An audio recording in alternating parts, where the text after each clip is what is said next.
Maria had been working as a housemaid for the Henderson family for almost 3 years now. She was a woman in her early 40s with kind eyes and a gentle smile that rarely left her face. Originally from the Philippines, she had come to America to provide a better life for her own children back home. Every month, she would send most of her earnings to her family, keeping only enough to cover her basic needs. The Henderson household was located in an upscale neighborhood in Sacramento, California. The house itself was impressive, a two-story colonial-style home with perfectly manicured lawns and a circular driveway. To anyone passing by, it looked like the perfect picture of American success and happiness. But Maria knew better. She had learned over the years that the biggest houses sometimes held the darkest secrets. Robert Henderson was a retired businessman who had made his fortune in real estate development. He was 78 years old now, a tall man who had once been imposing but was now slightly bent with age. His hair had turned completely white, and he walked with a slight limp due to arthritis in his left knee. Despite his physical decline, his mind remained sharp, and he had always treated Maria with respect and kindness. Then there was Margaret, Robert's wife of 52 years. She was 75, a woman who had clearly been beautiful in her youth. Even now, she maintained her appearance with regular visits to the salon and expensive skincare treatments. But age had caught up with her in ways that cosmetics could not hide.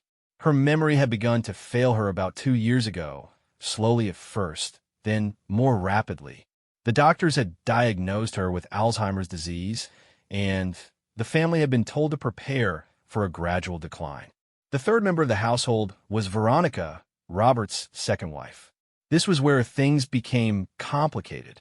Robert had not divorced Margaret. Instead, about a year ago, he had done something that shocked everyone who knew him. He had taken a second wife in a private ceremony that held no legal standing, but was, according to him, blessed by his faith. Veronica was 42 years old, tall, and blonde, with the kind of beauty that turned heads wherever she went. Maria remembered the day Veronica had moved into the house. Margaret had been confused, asking who the pretty young woman was and why she was bringing suitcases. Robert had gently explained that Veronica was going to live with them now, that she would help take care of things. Margaret had smiled and nodded, seeming to accept this explanation, though Maria doubted she truly understood what was happening. The arrangement was unusual, to say the least. Robert divided his time between both women, though he spent most nights in Veronica's room on the second floor. Margaret remained in the master bedroom on the first floor, the room she had occupied for decades. To the outside world, Veronica was introduced as a live-in nurse or companion, though anyone who spent time around the house could sense the real nature of the relationship. Maria's duties had always been straightforward. She arrived at 7 in the morning, 6 days a week. She prepared breakfast, cleaned the house, did laundry, and helped with whatever else was needed. She had her own small room off the kitchen where she could rest during her break.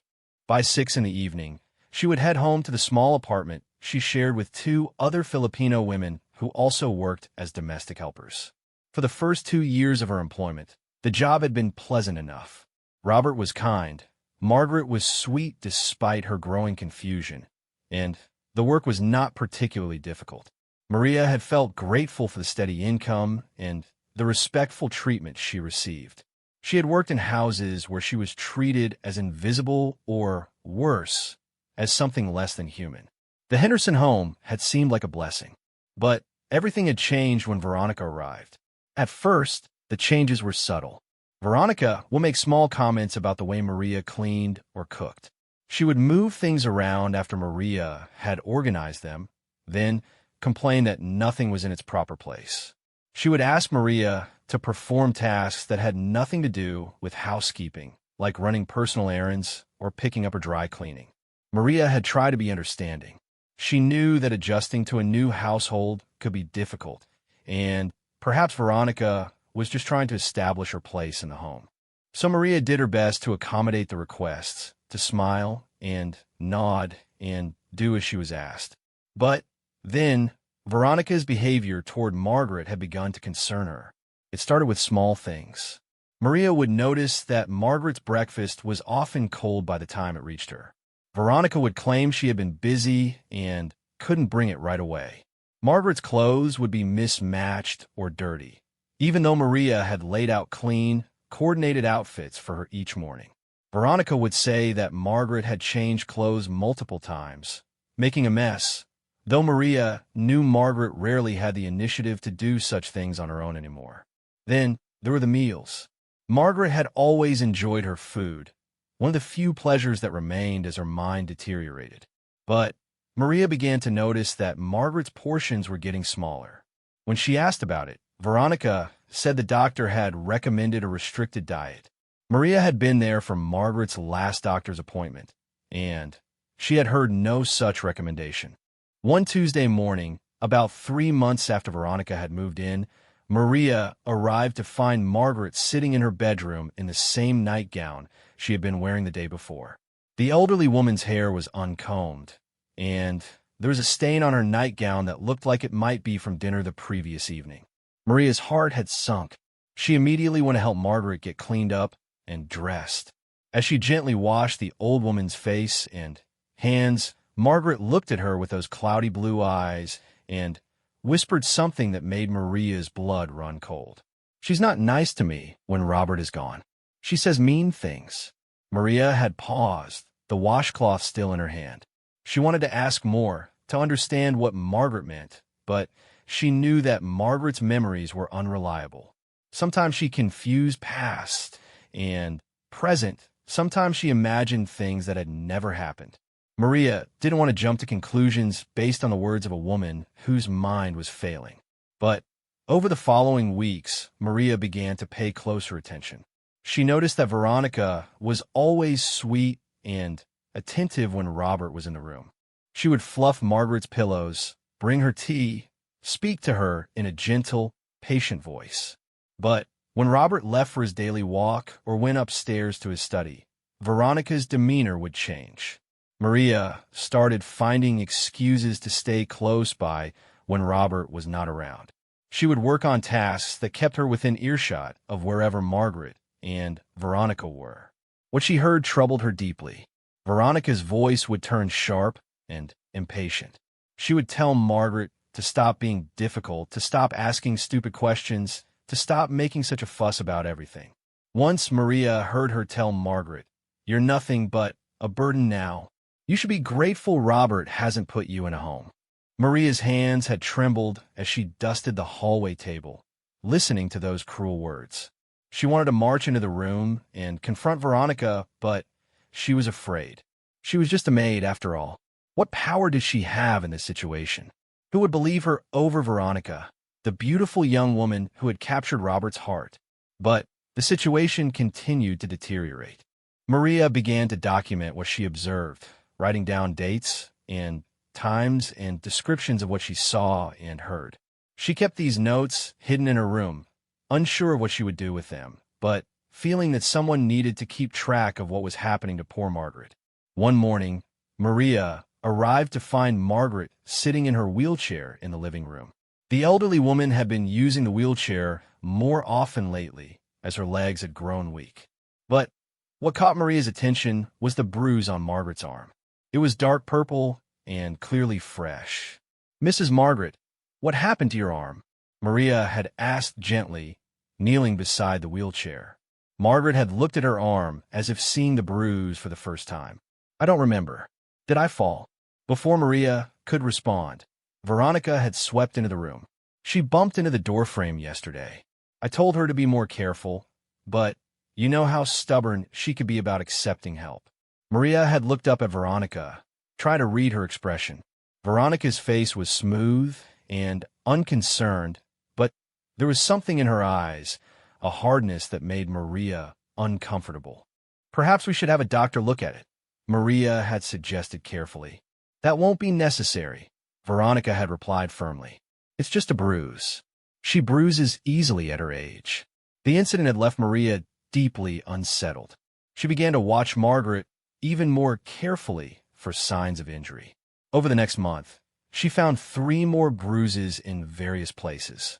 Each time, Veronica had an explanation. Margaret had fallen or bumped into something or had been resistant when Veronica tried to help her. Maria wanted to talk to Robert about her concerns, but the opportunity never seemed to arise. Robert was often out of the house during the day, handling business matters or meeting with friends. When he was home, Veronica was usually with him. The few times Maria tried to catch him alone, Veronica would appear seemingly out of nowhere, and the moment would be lost. Then came the day that changed everything. It was a Thursday morning in late September. Maria had arrived at her usual time to find the house unusually quiet. Robert's car was not in the driveway, which was strange because he rarely went out so early. She let herself in with her key and went about her morning routine, starting with preparing breakfast. As she worked in the kitchen, she heard a sound from Margaret's room. It was a cry of pain, sharp and sudden. Maria immediately abandoned what she was doing and rushed toward the bedroom. What she saw when she opened the door would be burned into her memory forever. Veronica was standing over Margaret, who was still in bed. Veronica's hand was raised, and even as Maria entered, she saw Veronica's hand come down hard against Margaret's face. The slap echoed in the quiet room. Maria stood frozen for a moment, unable to process what she had just witnessed. Margaret was crying now, her hands raised protectively over her face. Veronica had spun around at the sound of the door opening, her expression shifting rapidly from anger to something that might have been fear. "Get out," Veronica had hissed at Maria. "This is none of your business." But something inside Maria had snapped. All the weeks of watching Margaret's suffering, of biting her tongue, and trying to be cautious, of feeling powerless, all of it came to a head in that moment. "You cannot treat her this way," Maria had said, her voice stronger than she expected. "This is wrong." Veronica had stepped toward her, and Maria could see the calculation in her eyes. "If you say anything about this, you'll be fired. Robert will believe me over some maid. You need this job, don't you? You have family depending on you back in the Philippines, right?" The threat was clear. Maria's visa status, her income, her ability to support her children, all of it hung in the balance. Veronica knew exactly where to strike to keep Maria silent. But as Maria looked past Veronica to where Margaret lay crying in the bed, looking so small and vulnerable, she knew she could not stay silent. Some things were more important than job security. Some things demanded that you stand up and speak, regardless of the cost. "I'm going to call Mr. Robert," Maria had said quietly, but firmly. Veronica's face had twisted with rage. "You'll regret this," she had spat. Maria had turned and walked quickly to the kitchen, her heart pounding so hard she thought it might burst from her chest. Her hand shook as she picked up her phone. She had Robert's number for emergencies, though she had never used it before. The phone rang 3 times before Robert answered. "Maria? Is everything all right?" "Mr. Robert," Maria had said, trying to keep her voice steady. "You need to come home right away. Please. It is about Mrs. Margaret. She needs you." There had been a pause on the other end of the line. "I'm on my way. I'll be there in 15 minutes. Those 15 minutes felt like hours. Maria had gone back to Margaret's room, ignoring Veronica's glares. She had helped Margaret sit up, had wiped her tears, had spoken softly to her in a mixture of English and Tagalog words of comfort. Margaret had clung to her hand like a child, and Maria's resolve had only strengthened. When Robert finally arrived, rushing through the front door with worry etched on his face, Maria had to make the hardest decision of her life. She had to tell him everything. Robert Henderson stood in the foyer of his home, his face pale and his breathing heavy from rushing back. Maria could see the concern in his eyes as he looked from her to the hallway that led to Margaret's bedroom. "What's happened? Is Margaret hurt?" he asked urgently. Maria took a deep breath. This was the moment. Once she spoke, there would be no going back. She thought of her children waiting for her monthly support, of the bills that needed to be paid, of the precarious nature of her work visa. Then she thought of Margaret's tear-stained face and the sound of that slap echoing in the room. "Mr. Robert, I need to tell you something very difficult. Please come with me." She led him to Margaret's room. Veronica was no longer there, having disappeared somewhere into the house. Margaret was sitting up in bed, still looking distressed, her cheek bearing a red mark that was beginning to darken. Robert's eyes widened when he saw his first wife's face. He rushed to her side immediately. "Margaret, darling, what happened to your face?" Margaret looked at him with confused eyes. "Robert, when did you get home? Did you bring the groceries?" His face crumpled with a mixture of sadness and concern. He turned to Maria. "Please, tell me what happened." Maria's voice was quiet, but steady as she began. "Mr. Robert, I came in this morning and heard a cry from this room. When I opened the door, I saw Miss Veronica strike Mrs. Margaret across the face. I saw it with my own eyes." The color drained completely from Robert's face. He stood up slowly, looking as if someone had struck him instead. That's a serious accusation, Maria." "I know, sir. I would not say it if it was not true. And, sir, I must tell you more. This is not the first time I've been worried about Mrs. Margaret's treatment." Over the next 20 minutes, Maria told him everything. She retrieved her hidden notebook from her room and showed him her careful documentation. The dates when Margaret had been left in soiled clothes. The times when her meals had been inadequate. The bruises that had appeared with suspicious frequency. The cruel words she had overheard when Robert was not present. With each revelation, Robert seemed to age before her eyes. His shoulders sagged, and he had to sit down in the chair beside Margaret's bed. Margaret herself seemed oblivious to the conversation, humming softly to herself and playing with the edge of her blanket. "Why didn't you tell me sooner?" Robert asked, his voice barely above a whisper. "I was afraid, sir. I am just the maid. I thought perhaps no one would believe me.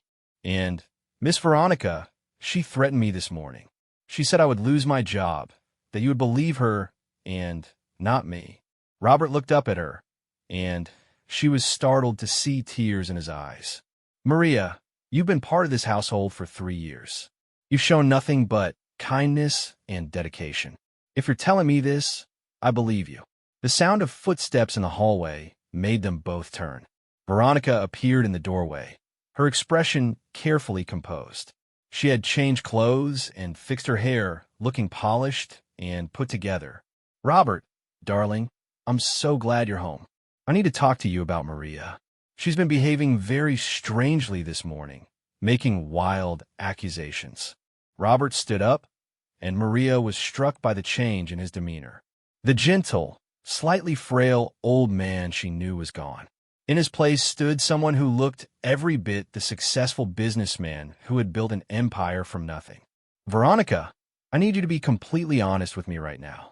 Did you strike Margaret this morning?" Veronica's eyes widened in what looked like genuine shock. "Of course not. Robert, how could you even ask me that? I love Margaret. I've been taking care of her while you're out. This is how you thank me. Maria says she saw you hit Margaret. She has documentation of other concerns as well." Veronica's gaze snapped to Maria, and the hatred in her eyes was undisguised for just a moment before she controlled her expression again. "Robert, you can't possibly believe the word of a maid over mine. She's probably trying to cause trouble because I've been asking her to do her job properly. Some of these foreign workers, they don't like being held to standards." Maria felt the sting of those words, the casual racism that reduced her to a stereotype. But she kept her expression calm and said nothing. Robert walked over to Margaret and gently turned her face toward the light. The mark on her cheek was clearly visible, darker now. "How do you explain this mark on Margaret's face?" "She fell yesterday when I was helping her to the bathroom. I told you about it, remember? You said we should be more careful. I don't remember you telling me any such thing." "Well, you forget things too sometimes, Robert. You're not as young as you used to be." It was a low blow, and Maria could see it land. Robert's jaw tightened. "I may be old, Veronica, but I'm not senile. And I know my wife. I know what fall looks like, and I know what a handprint looks like." Veronica's composure was beginning to crack. "Are you seriously going to destroy our relationship over the word of servant? I gave up everything to be with you, Robert. I left my life, my friends, everything to come here and help you care for your wife. And this is the thanks I get. You didn't give up everything out of charity, Veronica. Let's be honest about that. The implication hung in the air. Maria didn't know the exact details of the financial arrangement between Robert and Veronica, but it was clear there was one. I want you to leave, Robert said quietly. Pack your things and go. Veronica's mask dropped completely. You can't throw me out. I'm your wife. You're not my wife in any legal sense, and you know it. Margaret is my wife. She's been my wife for over 50 years. What was I thinking, bringing you into this house? You were thinking that you wanted someone young and beautiful in your bed instead of that vegetable over there. Veronica shot back viciously, gesturing at Margaret. The cruelty of the words made Maria gasp. Robert's face turned red with anger. Get out of my house. Now, I'll have your things sent to wherever you're staying. Fine, Veronica's nodded. But you'll regret this, old man. You think you can just use me and toss me aside? I'll make sure everyone knows what kind of man you really are. Your children, your grandchildren, your business associates, everyone will know. Tell them whatever you want. I'll tell them the truth, that I made a terrible mistake in judgment, and that I'm correcting it. Now leave before I call the police, and have you arrested for assault? Veronica looked between Robert and Maria, her expression venomous. You haven't heard the last of this, she said then, turned on her heel, and stormed out. They heard her footsteps on the stairs, then sounds of drawers being yanked open and items being thrown around. Robert sank back into the chair, suddenly, looking exhausted. I am sorry, Maya. I'm so sorry you had to witness all of that. And I'm sorry I didn't see what was happening to Margaret. You are not the one who needs to apologize, Mr. Robert. You cannot know. You trusted Miss Veronica, and she betrayed that trust. I was a fool, an old fool who thought he could recapture his youth. Instead, I brought a monster into my home and put my dear Margaret in danger. Margaret, who had been quiet during the entire confrontation, suddenly spoke up. Robert, is it time for lunch? I'm quite hungry. The simple question, so normal and innocent, made Robert laugh, though there were tears running down his face. Yes, my dear, it's time for lunch. Maria, would you help me get Margaret to the dining room? Of course, sir. Together, they helped Margaret into her wheelchair and brought her to the dining room. Maria prepared a proper lunch for both of them while Robert sat with Margaret, holding her hand and talking softly to her about nothing in particular. About an hour later, they heard the front door slam. Through the window, Maria saw Veronica throwing suitcases into a car. She peeled out of the driveway with a screech of tires, and just like that, she was gone. The house felt different without her presence. Lighter, somehow, despite the heaviness of what had happened. Over the following days, Robert made several changes. He hired a professional caregiver to be with Margaret during the hours when Maria was not there. He installed cameras in the common areas of the house, not because he didn't trust Maria, but because he wanted to ensure Margaret was always protected. He also insisted on giving Maria a significant raise and a formal letter of recommendation, thanking her for her courage in speaking up. You saved her, Maria, he had said. You risked your job, your livelihood, everything to protect someone who couldn't protect herself. That's the mark of true character. Maria had been embarrassed by the praise. I only did what was right, Mr. Robert. Most people don't do what's right when it costs them something. You did. That matters. But the situation with Veronica was far from over. 3 days after she had been thrown out, Robert received a letter from a lawyer. Veronica was claiming that she had a common-law marriage to Robert and was entitled to a share of his assets. She was also threatening to go to the media with a story about how Robert had lured her into a relationship and then abandoned her when she tried to advocate for Margaret's proper care. Robert's own lawyer had laughed at the common-law marriage claim. California had abolished common-law marriage in 1895. There was no legal basis for her claim. But the threat of media attention was more concerning. Robert's children were already upset about the situation. His oldest son had stopped speaking to him when Veronica had moved in. The idea of the whole mess being splashed across newspapers and gossip websites was mortifying. Maria watched as Robert aged further under the stress. His shoulders were permanently slumped now, and he moved more slowly. The guilt he felt about what had happened to Margaret seemed to be eating him alive. One evening, as Maria was preparing to leave for the day, Robert called her into his study. "Maria, I need to ask you something, and please feel free to say no. Veronica's lawyer has requested a meeting. They want to discuss a settlement. My lawyer thinks it would be helpful if you were there to give your account of what you witnessed. You'd be compensated for your time, of course, but I understand if you don't want to get involved further." Maria thought about it carefully. She thought about the potential complications, about having to face Veronica again, about potentially having to testify if things went to court. Then she thought about Margaret, who trusted her and smiled at her every morning, even though she sometimes forgot Maria's name. "I will do it, Mr. Robert. I will tell them the truth about what I saw." Relief flooded Robert's face. "Thank you, Maria. Thank you." The meeting was scheduled for the following week at the offices of Robert's attorney. Maria had never been in such an intimidating place before. The conference room had a long polished table and leather chairs. Windows overlooked the city skyline. Everything spoke of wealth and power. Veronica was already there when Maria arrived with Robert. She was dressed impeccably in a designer suit, her hair and makeup perfect. She looked every bit the sophisticated woman, nothing like the cruel person Maria had seen strike an elderly woman. Veronica's lawyer was a sharp-featured man in an expensive suit. He smiled at them, but it didn't reach his eyes. "Thank you for coming. I think we can resolve this matter quickly and quietly, which would be in everyone's best interest." Robert's lawyer, a woman named Patricia Chun, smiled back just as coldly. "That depends on what you're proposing.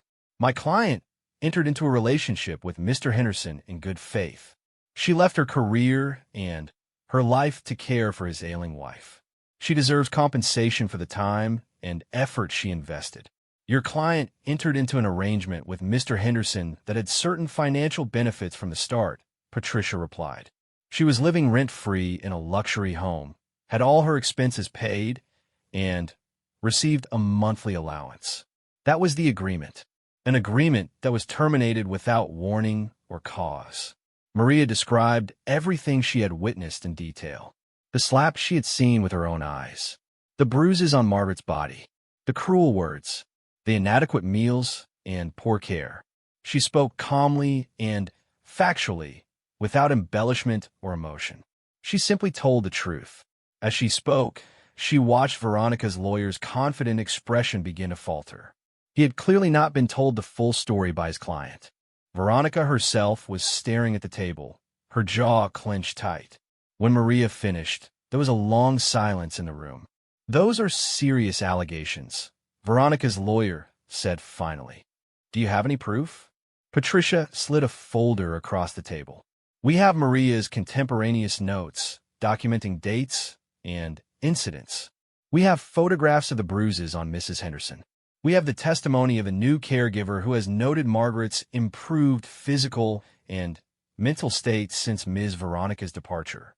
We also have statements from neighbors who heard raised voices and concerning sound from the Henderson home during the time Ms. Veronica was in residence." Maria had not known about the neighbor statements. Robert must have been busy gathering evidence. She felt a surge of respect for the old man. Veronica's lawyer looked at his client. "Is any of this true?"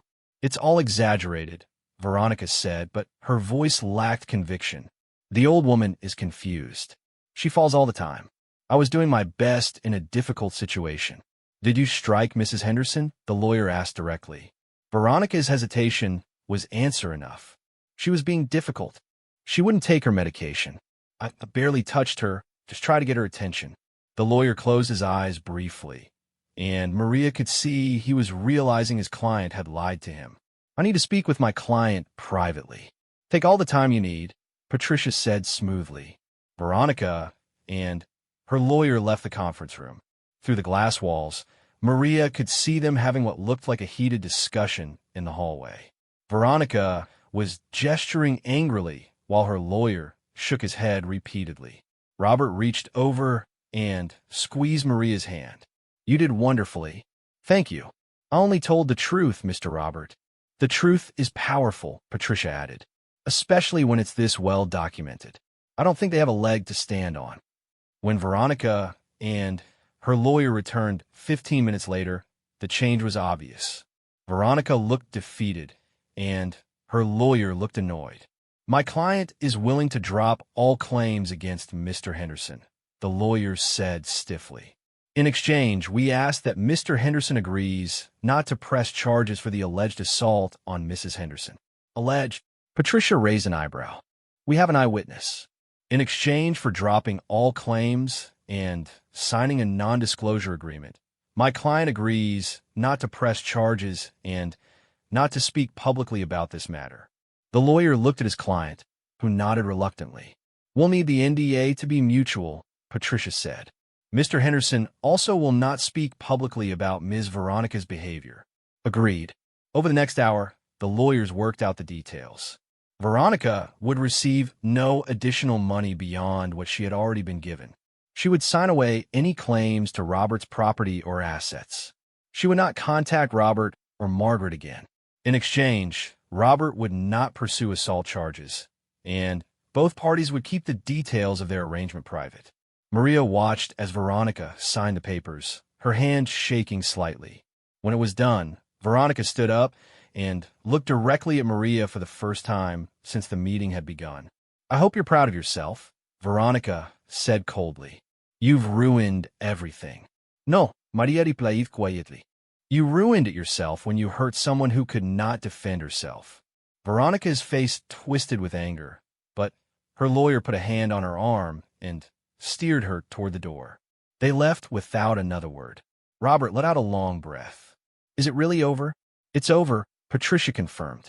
The NDA is binding. If she violates it, she'll face significant legal consequences.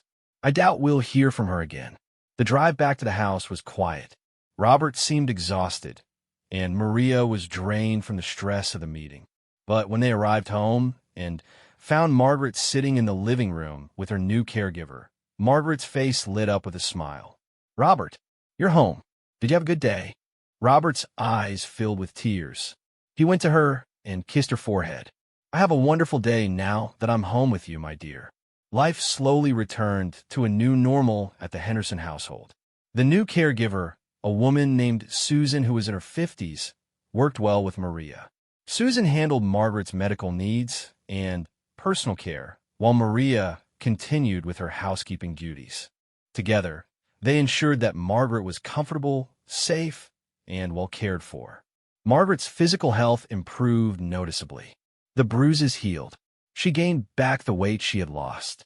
Her mood brightened, while the Alzheimer's continued its relentless progression, making her more confused and forgetful with each passing week. She seemed content. She smiled more. She laughed at small things. She seemed at peace. Robert, too, began to recover from the ordeal, though the guilt never completely left him. He spent more time with Margaret, sitting with her for hours, holding her hand, talking to her about their life together, even though she often didn't remember the events he described. One afternoon, about 2 months after Veronica had left, Robert called Maria into the living room where he was sitting with Margaret. Maria, I've been thinking about what happened, and I've made some decisions I want to share with you. Yes, Mr. Robert. First, I've updated my will. Margaret is, and always has been, my sole heir. I've made sure that my children understand that their mother will be provided for in the manner she deserves. I've also set up a trust fund specifically for her care, so that no matter what happens to me, she'll have the resources she needs. Maria nodded. That is good, Mr. Robert. Second, I want to thank you again for what you did. You protected Margaret when I failed to do so. You risked everything to speak up. That deserves recognition beyond just words. He handed her an envelope. Inside was a check for $20,000. Maria's hand shook as she looked at the amount. Mr. Robert, this is too much. It's not enough, really, but I hope it helps. I know you support your family back home. Maybe this can make things a little easier. Tears streamed down Maria's face. $20,000 was more money than she had ever had at one time. It was enough to pay off debts, to fix the roof on her mother's house back in the Philippines, to put her children through better schools. It was life-changing. I don't know what to say. Say you'll stay with us. I know this job has been difficult, especially these past months. But Margaret trusts you. She's comfortable with you. I trust you completely. Will you stay? Of course I will stay, Mr. Robert. Mrs. Margaret needs me. We both need you, he said softly. The months passed. Summer turned to fall, then to winter. Margaret's condition continued to decline. She spent more time sleeping. Her moments of clarity became fewer and farther between. There were days when she didn't recognize Robert at all, calling him by her father's name or asking when her husband would be home. Those were hard days for Robert. Maria would find him sitting alone in his study, staring at old photographs, his face wet with tears. She would bring him tea and sit with him quietly, offering the comfort of presence, if not words. I lost so much time, he told her one evening. I was so caught up in trying to feel young again, try to deny that I was old, that I neglected the one person who had been by my side through everything. Margaret deserved better than that. You are here now, Maria said gently. You are caring for her now. That is what matters. Is it enough? Only you can answer that, Mr. Robert. But I think Mrs. Margaret feels your love. Even when she is confused, I see her face relax when you hold her hand. She knows she is safe with you. One cold January morning, Maria arrived to find the house very quiet. Susan met her at the door, her face somber. Margaret had a bad night. The doctor is with her now. Maria's heart sank. She went to Margaret's room and found Robert sitting beside the bed, holding Margaret's hand. Margaret was lying very still, her breathing shallow and labored. The doctor was checking her vital signs. Her blood pressure is very low, the doctor said quietly. Her heart is failing. It could be hours or days, but I don't think it will be long. Robert nodded, his face pale. Will she be in pain? No. I've given her medication to keep her comfortable. She won't suffer. The doctor left, promising to return later to check on her. Susan went to call Robert's children to let them know they should come. Maria stood in the doorway, unsure if she should stay or give Robert privacy.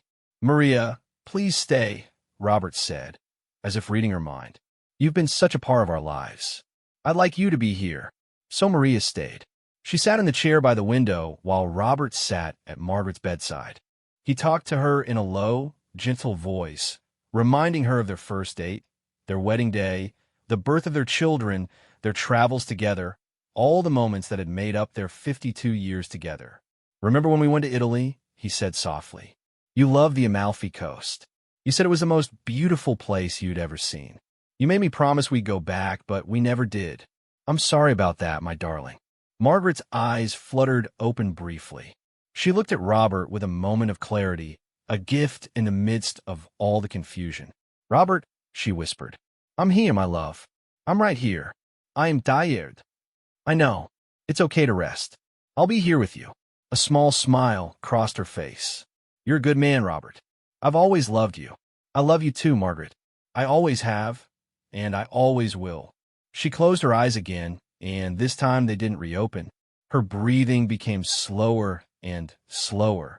Robert held her hand and talked to her until the very end, his voice breaking with emotion but never stopping. Margaret passed away peacefully at 3 in the afternoon, with Robert holding her hand, and Maria bearing witness to the end of a love story that had spanned more than half a century.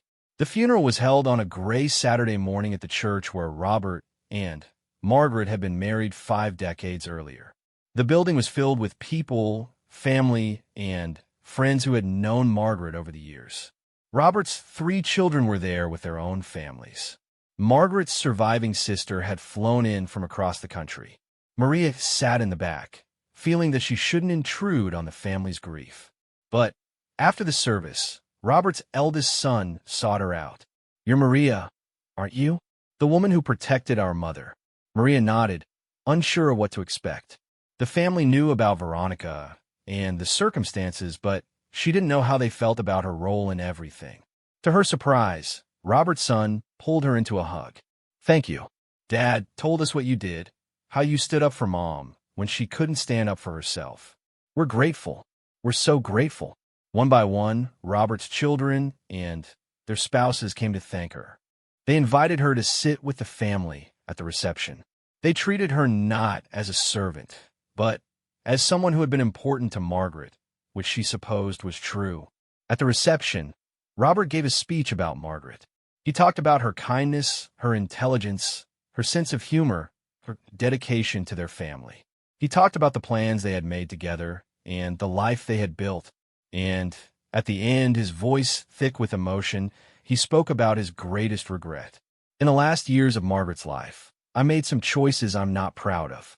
I allowed someone into our home who did not have Margaret's best interests at heart. I was blind to what was happening right in front of me. If it wasn't for the courage and integrity of someone who had every reason to stay silent, I might never have known the truth. Maria, our housekeeper, risked her job and her livelihood to protect Margaret when I failed to do so. For that, I will be eternally grateful. The weeks following Margaret's funeral were strange and quiet for Maria. She still arrived at the house each morning at 7, but the rhythm of the household had changed completely. There was no Margaret to help get dressed, no meals to prepare for her, no gentle conversations where Margaret would ask the same questions over and over. Robert moved through the house like a ghost himself. He had lost weight, and his clothes hung loosely on his frame. He spent hours in his study, going through old photographs and letters. Sometimes Maria would hear him talking to himself, or rather, talking to Margaret as if she were still there. Susan, the caregiver, had moved on to another position. With Margaret gone, her services were no longer needed. It was just Robert and Maria in the big house now, and the emptiness was palpable. One morning, about 3 weeks after the funeral, Maria arrived to find Robert sitting at the kitchen table still in his pajamas and robe. This was unusual. Robert had always been an early riser who dressed properly before coming downstairs. The change worried her. "Mr. Robert, are you feeling okay? Can I make you some breakfast?" He looked up at her with tired eyes. "I'm not very hungry, Maria, but coffee would be nice." She made him a strong cup of coffee and set it in front of him along with some toast, hoping he would eat something. He took a few sips of the coffee, but ignored the toast. "Maria, can I ask you something?" "Of course, Mr. Robert. Do you think Margaret forgave me? For bringing Veronica into our home, for not protecting her the way I should have?" Maria considered the question carefully. "Mrs. Margaret was sick, Mr. Robert. Her memory was not good. I think she did not hold on to anger or resentment, because she could not remember long enough to hold on to anything. But in her moments of clarity, I saw that she loved you. That never changed. I hope you're right. The guilt is eating me alive, Maria. I lie awake at night thinking about all the times Veronica must have been cruel to her when I wasn't watching. All the times Margaret was afraid or hurt, and I wasn't there to protect her. You cannot change the past, Mr. Robert. You can only learn from it. That's what my therapist says, too. Yes, I've started seeing a therapist. At my age, you'd think I'd be set in my ways, but I'm trying to work through this. That is very good, Mr. Robert. It is brave to ask for help. He gave her a weak smile. You know what I realized? In all my years of business success, all my achievements, the thing I'm most ashamed of is how I treated my wife in her final years. And the thing I'm most grateful for is that someone like you was there to stand up for what was right when I couldn't. Over the following months, Maria watched Robert slowly begin to heal. The therapy seemed to help. He started eating properly again. He began going out, meeting with friends, attending social events. He donated a significant sum to an Alzheimer's research foundation in Margaret's name. He also became involved in advocating for better protection for vulnerable elderly people. He gave talks at community centers about the warning signs of elder abuse. He funded a program to train home care workers on how to recognize and report mistreatment. He turned his guilt and grief into something productive, something that might help prevent others from suffering as Margaret had. And through it all, Maria continued her work. Robert insisted she stay on, even though the housework was much lighter now with only one person living in the house. He said he couldn't imagine the house without her, that she had become like family to him. One spring morning, about 6 months after Margaret's death, Robert called Maria into his study. He had a serious expression on his face, and Maria worried that something was wrong. "Please sit down, Maria. I have something I want to discuss with you." She sat nervously in one of the leather chairs facing his desk. "I've been doing a lot of thinking about the future. I'm 79 years old now. I'm in relatively good health, but who knows how long that will last. I need to make plans." "Yes, Mr. Robert. My children have their own lives, their own careers and families. They visit regularly, which I appreciate, but they don't want to take over this house. It's too big, too much maintenance. We've discussed it, and we've decided to sell it." Maria's heart sank. She had known this day might come, but it still hurt. This house had been her workplace for nearly 4 years. These people had been her family in a way. "I understand, Mr. Robert. When would you like me to leave?" "Leave? No, you misunderstand. I'm not dismissing you. I'm buying a smaller place, a nice condo downtown. It has 2 bedrooms. I'd like you to continue working for me there, if you're willing. Same salary, same arrangement." Relief flooded through her. "Yes, of course. Thank you, Mr. Robert. There's more. I know you've been sending money home to your family in the Philippines.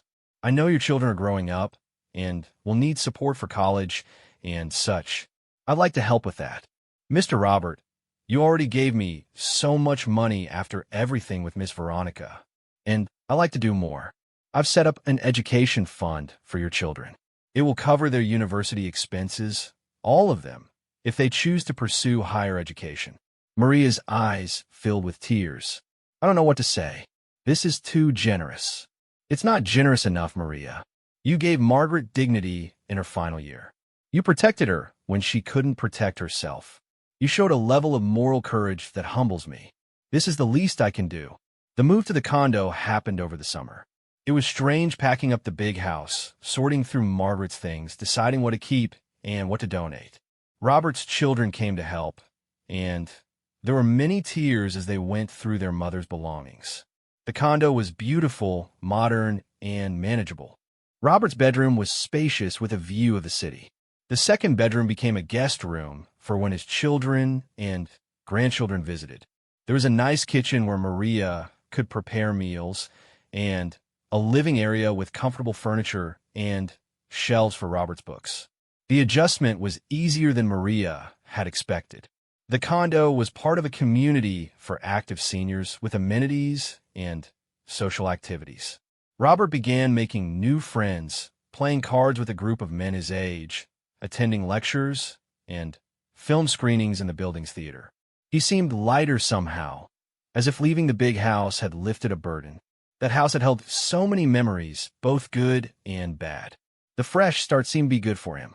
Maria's life changed too. Her children back in the Philippines were thriving with the additional support Robert had provided.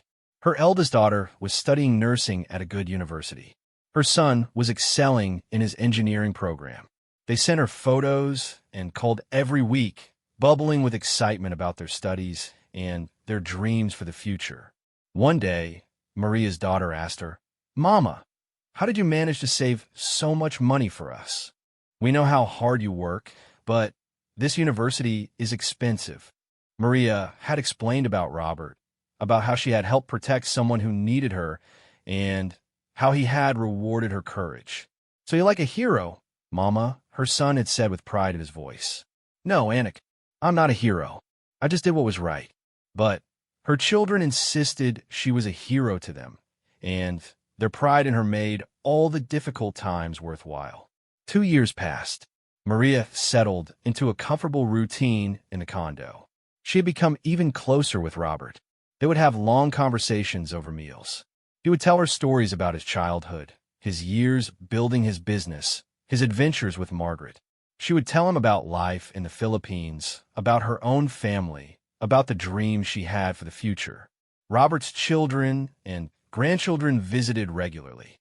They always greeted Maria warmly, treating her as a valued member of the extended family. The grandchildren would hug her and show her their school projects. She had become Annie Maria to them. One autumn evening, as Maria was preparing to leave for the day, Robert called her into the living room. "Maria, sit with me for a moment." She sat down, noting that he looked particularly thoughtful. "I had lunch with my lawyer today. We were updating some paperwork, and it got me thinking about legacy. What we leave behind, how we're remembered. This sounds very serious, Mr. Robert. It is in a way. I'm 81 now. I've had a good, long life. When I die, whenever that may be, my children will inherit the bulk of my estate.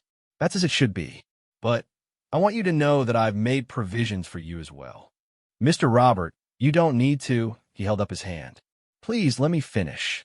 When I pass, you'll receive a substantial sum that should allow you to retire comfortably. You can return to the Philippines if you wish, buy a nice house, help your children get established in their careers, or you can stay here in America. Whatever you choose, you'll have the financial freedom to do it." Maria was overwhelmed. "I don't know what I did to deserve such kindness from you. You were kind when you didn't have to be. You did the right thing when it would have been easier to look away. You showed me that true character isn't about wealth or status. It's about how you treat people when you have everything to lose by doing the right thing. That's a lesson worth more than any amount of money, but money is what I have to give, so I'm giving it. Thank you, Mr. Robert. I will always remember your kindness and Mrs. Margaret's sweetness. You both changed my life. And you changed ours, Maria. You truly did." The years continued to pass. Robert's health remained relatively good, though he moved more slowly and tired more easily. He celebrated his 83rd birthday with a big party in the condo building's event room. All his children and grandchildren came. Maria helped organize the party and baked his favorite cake. At the end of the evening, Robert gave a speech thanking everyone for coming, and he made a point of publicly thanking Maria for her years of loyal service and friendship. "This woman is a blessing in my life," he said, his voice carrying across the room. "She taught me what true integrity looks like. She's not just my employee. She's my friend." The room erupted in applause, and Maria felt her face grow warm with embarrassment and pride. But life is a way of bringing changes when you least expect them. One Monday morning, Maria arrived at the condo to find Robert moving even more slowly than usual. He was having trouble catching his breath. "Mr. Robert, I think we should call the doctor." "I'm fine, just a little tired." But Maria insisted, and, reluctantly, Robert agreed to be checked. The doctor who examined him was concerned. Robert's heart was showing signs of strain. He needed to see a cardiologist right away. The tests that followed were not encouraging. Robert's heart was failing. The doctor explained that at his age, with his condition, there were limited treatment options. They could try medication to manage the symptoms, but they needed to be realistic about the prognosis. "How long do I have?" Robert asked directly. "It's impossible to say for certain. Could be months, could be a couple of years. But you should get your affairs in order." Robert took the news with remarkable calm. "I'm 83 years old. I've lived a full life. I'm not afraid of death." But Maria was afraid. The thought of losing Robert, after having lost Margaret, filled her with a deep sadness. He had become so important to her, not just as an employer, but as a friend and mentor. Over the following weeks, Robert did indeed get his affairs in order. He met with his lawyer multiple times. He had long conversations with each of his children. He wrote letters to his grandchildren, offering advice and expressing his love. He was preparing to say goodbye. Through it all, Maria was there. She made sure he took his medications. She prepared nutritious meals to keep his strength up. She sat with him in the evenings, keeping him company as they watched the sun set over the city. There was cause. "Maria, would you tell everyone what you witnessed?" One evening, as they sat together watching the city lights begin to twinkle in the dusk, Robert turned to Maria with a serious expression. "I need to tell you something, and I want you to really hear me." "Of course, Mr. Robert." "What is it?" "When I brought Veronica into my home all those years ago, I was a foolish old man trying to deny my mortality. I was afraid of growing old, afraid of being irrelevant, afraid of facing the reality of Margaret's illness. I thought having someone young and attractive around would make me feel alive again."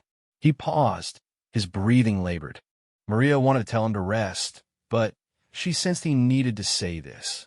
But you know what really made me feel alive? Your courage, your integrity, the way you stood up for someone weaker than yourself, even when it cost you.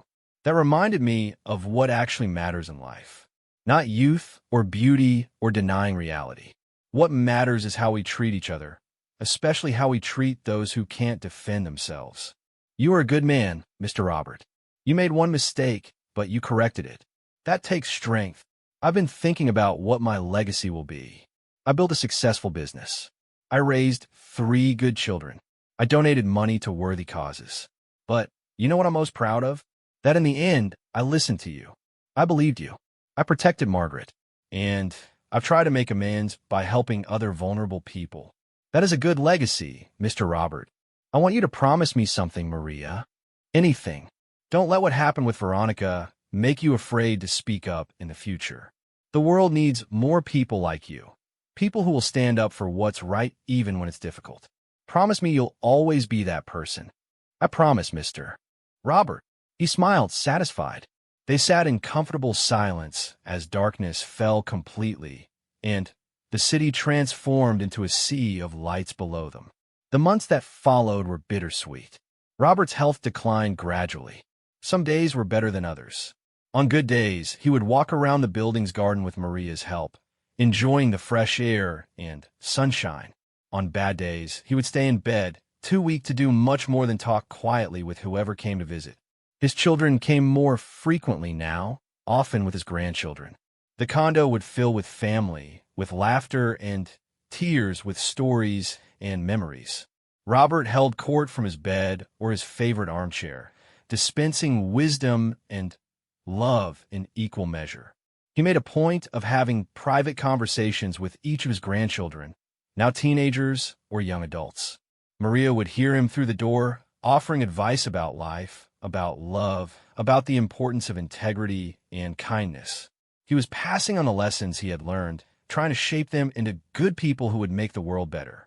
One afternoon, his youngest grandchild, a girl of 16 named Emma, came out of his room with tears streaming down her face. She found Maria in the kitchen and hugged her tightly. "Grandpa told me about you," Emma said, "about what you did for Grandma Margaret. He said you're the bravest person he's ever known. Your grandpa is very kind, but I'm not so brave. He said real bravery isn't about not being afraid. It's about doing the right thing even when you are afraid. He said you had everything to lose, and you still spoke up. That's the kind of person I want to be." Maria held the girl, moved by her words. "Then, your grandpa's wisdom lives on in you. That is a beautiful thing." Winter came, bringing shorter days and longer nights. Robert's condition worsened. The doctor increased his pain medication and gently suggested it might be time to call on hospice care. Robert agreed without hesitation. "I don't want to die in a hospital," he said. "I want to be here in my home, with the people I love around me." The hospice nurse who came to evaluate him was a kind woman named Joyce. She explained what the next weeks or months might look like, what symptoms to expect, how to keep Robert comfortable. She would visit regularly, and there was a number to call anytime, day or night, if they needed help. Maria cut back her hours to part-time, so she could be there whenever Robert needed her. His children organized a schedule, so someone from the family was always there. They didn't want him to be alone. Robert seemed at peace with what was coming. He talked openly about his death, making sure everyone knew his wishes. He wanted a simple funeral, nothing elaborate. He wanted to be buried next to Margaret. He had written his own obituary, wanted to make sure it mentioned not just his business success, but also his work advocating for elder care reform. "That's what I want to be remembered for," he told his eldest son. "Not the money I made, but the difference I tried to make after I learned what really mattered." Christmas came, and Robert rallied enough to enjoy the holiday with his family. The condo was decorated with a small tree and lights. His children and grandchildren filled the space with noise and laughter and love. Robert sat in his armchair, wrapped in a warm blanket, smiling as he watched his family celebrate around him. Maria prepared a feast for everyone, and they insisted she join them at the table. They held hands around the table as Robert said grace, his voice weak but steady. Lord, thank you for this family, for this food, for the gift of one more Christmas together. Thank you especially for the people who have shown us what love and courage really mean. Bless this household and all who have been part of it. Amen.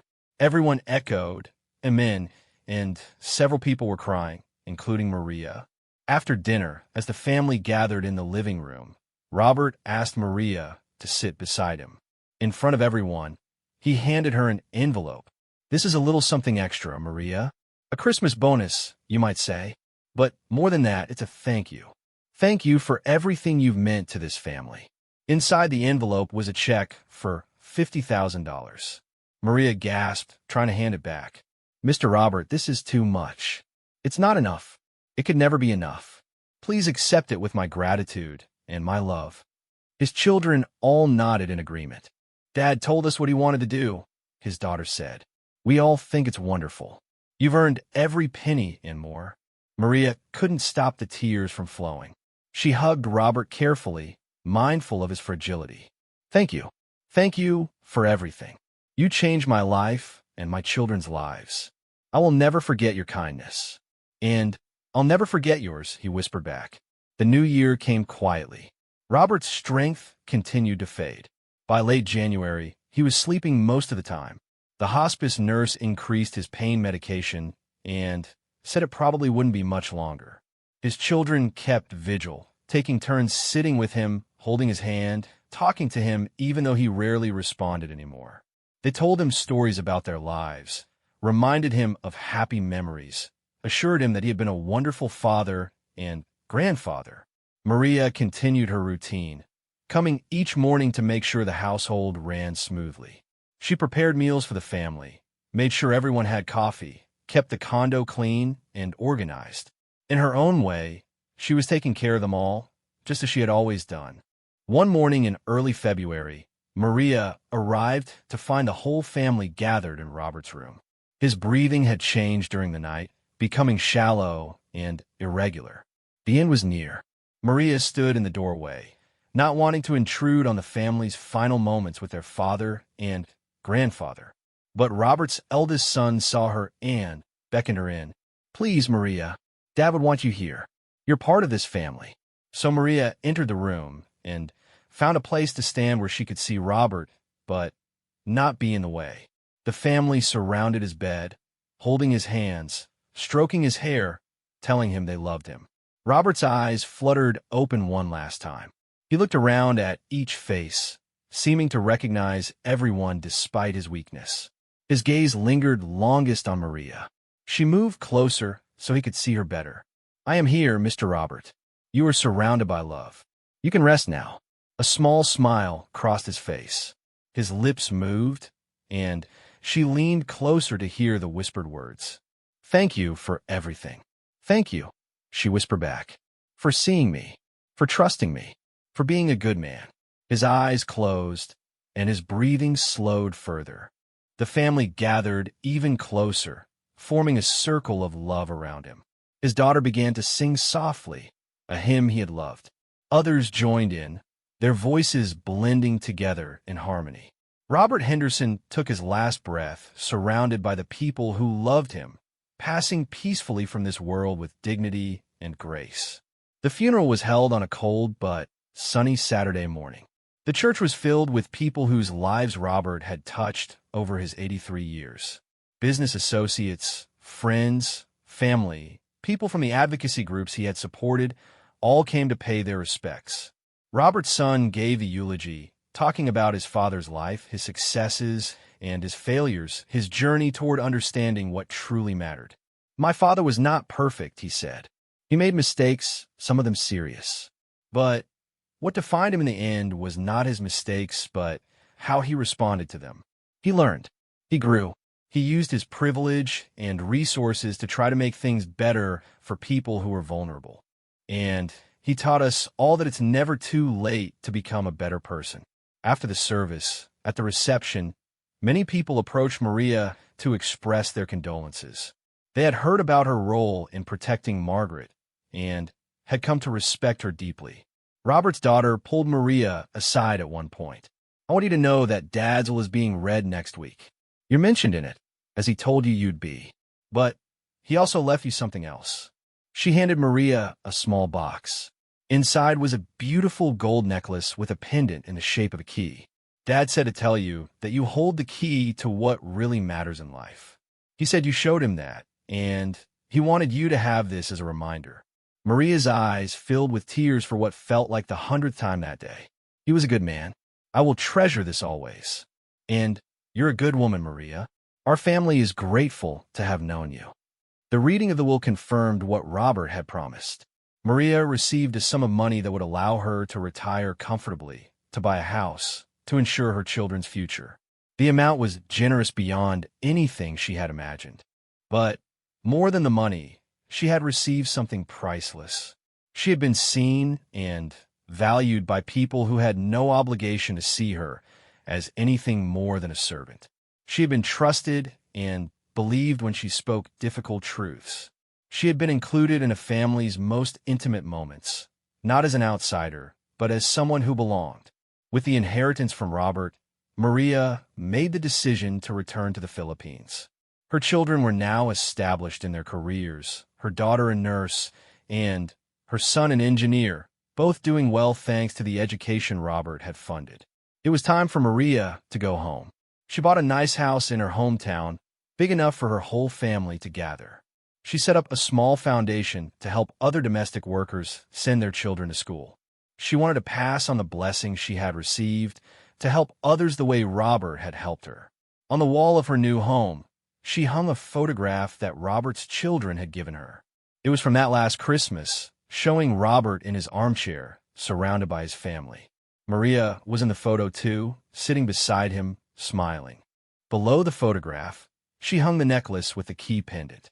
Sometimes, when her grandchildren asked about the photograph and the necklace, she would tell them the story, not to glorify herself, but to teach them the lesson Robert had wanted to pass on. "Remember," she would tell them, "it doesn't matter if you are rich or poor, powerful or ordinary. What matters is that when you see something wrong, when you see someone who needs help, you find the courage to speak up. You do the right thing even when it's hard. That is the key to a life well lived." Her grandchildren would nod solemnly, absorbing the lesson, and Maria would smile, knowing that Robert's legacy lived on, not just in his own family, but in hers as well. Years passed, and Maria grew old herself. Her hair turned gray, then white. Her hands, which had worked so hard for so many years, became gnarled with arthritis. But her spirit remained strong, and her sense of purpose never wavered. She became known in her community as someone people could turn to for help or advice. When domestic workers faced problems with their employers, they would come to Maria. She would listen to their stories and help them figure out what to do. Sometimes that meant encouraging them to speak up. Sometimes it meant helping them find new positions. Always, it meant treating them with the dignity and respect that she herself had found with the Henderson family. One day, a young woman came to her crying. She worked for a wealthy family, and she suspected the elderly grandmother was being mistreated by one of the adult children. But she was afraid to say anything. She was afraid of losing her job, of being deported, of making trouble. Maria sat with her and held her hand, listening to the whole story. When the young woman finished, Maria told her about Margaret and Robert and Veronica. She told her about the fear she had felt and the courage she had found and how speaking up had changed everything. "I cannot tell you what to do," Maria said gently. "This must be your choice. But I can tell you this. If you stay silent, you will have to live with that silence for the rest of your life. And the old woman will continue to suffer. Sometimes we must risk our own comfort to protect those who cannot protect themselves. That is what it means to be truly human." The young woman thought about it for a long time. Finally, she nodded. "Will you help me? Will you teach me what to do?" "Of course I will help you. We will do this together." And so Maria helped the young woman document what she was seeing, gather evidence, and ultimately report the situation to the authorities. The elderly woman was moved to a safer environment, and the abusive family member faced consequences. The young woman lost that job, but Maria helped her find a new position with a family that appreciated her integrity. "You did a brave thing," Maria told her. "I learned from the best," the young woman replied. This became Maria's mission in her later years. She became an advocate, a mentor, a protector of the vulnerable. She worked with local organizations to create better protections for domestic workers. She spoke at churches and community centers about elder abuse and how to prevent it. She trained other workers on how to recognize signs of mistreatment and how to report it safely. People began calling her Ate Maria, using the Filipino term of respect for an older sister. She became a beloved figure in her community, someone people looked up to and turned to in times of trouble. On her 80th birthday, her children threw her a big party. The house was filled with family, friends, neighbors, and many of the people she had helped over the years. They shared stories about Maria's kindness, her courage, her unwavering commitment to doing what was right. As Maria sat in a comfortable chair, much like Robert had sat in his during that last Christmas, she looked around at all the faces and felt a deep sense of contentment. Her life had been hard in many ways. She had known poverty and struggle, separation from her children, the indignity of being treated as less than human by some employers. But she had also known love and respect. She had made a difference in people's lives. She had stood up for what was right when it mattered most. She had lived according to the values her parents had taught her and that Robert had honored in her. That night, after everyone had gone home and she was alone with her thoughts, Maria took out the necklace with the key pendant. She held it in her hand, feeling its weight, remembering the man who had given it to her and the lesson it represented. "Thank you, Mr. Robert," she whispered into the darkness. "Thank you for seeing me. Thank you for believing me. Thank you for showing me that one person speaking up can change everything." She put the necklace back on, feeling its familiar presence against her heart. The key that represented not wealth or power, but something far more valuable: the courage to stand up for what is right, the strength to protect the vulnerable, and the integrity to speak truth even when silence would be easier. These were the keys to a life well lived, and Maria had carried them with her every day since that morning when she opened Margaret's door and saw something that could not be ignored. She had unlocked her own courage that day, and in doing so, she had unlocked something in others too. As she drifted off to sleep that night, Maria smiled. She had lived a good life. Not an easy one, but a good one. She had made a difference. She had mattered. And the ripples of her courage continued to spread outward, touching lives she would never even know about. In the end, that was the greatest legacy anyone could leave.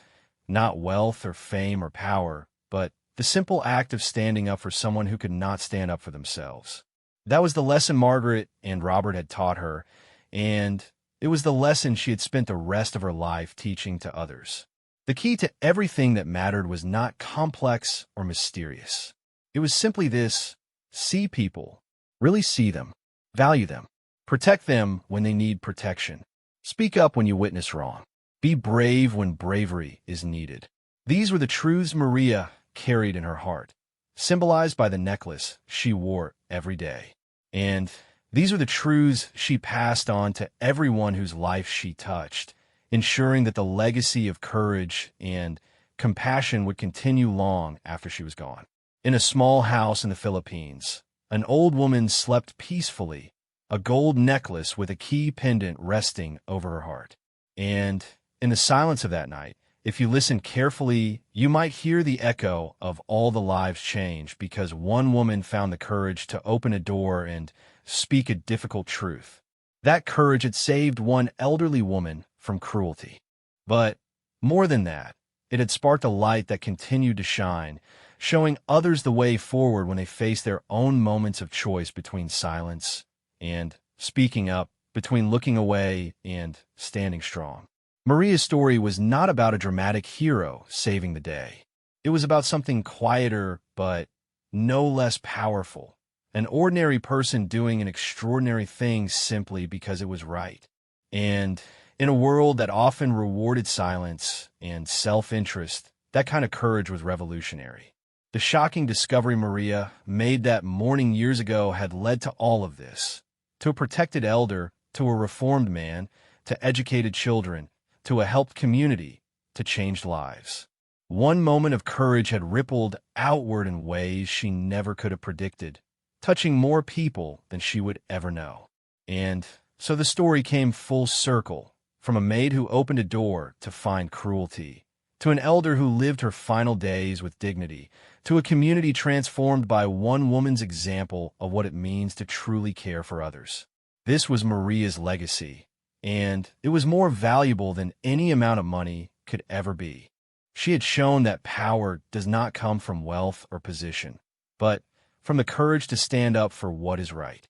She had proven that one person, even someone society might overlook or undervalue, can change the world simply by refusing to look away from suffering. The key pendant resting over her heart was a reminder of this truth, one that she had lived every day since that shocking discovery. The key to a meaningful life is not comfort or success or approval. It is courage, compassion, and the willingness to protect those who cannot protect themselves. And that was a lesson worth more than all the treasures in the world. All eyes turned to Maria. She could feel Veronica's glare boring into her, but she kept her gaze on Patricia and spoke clearly.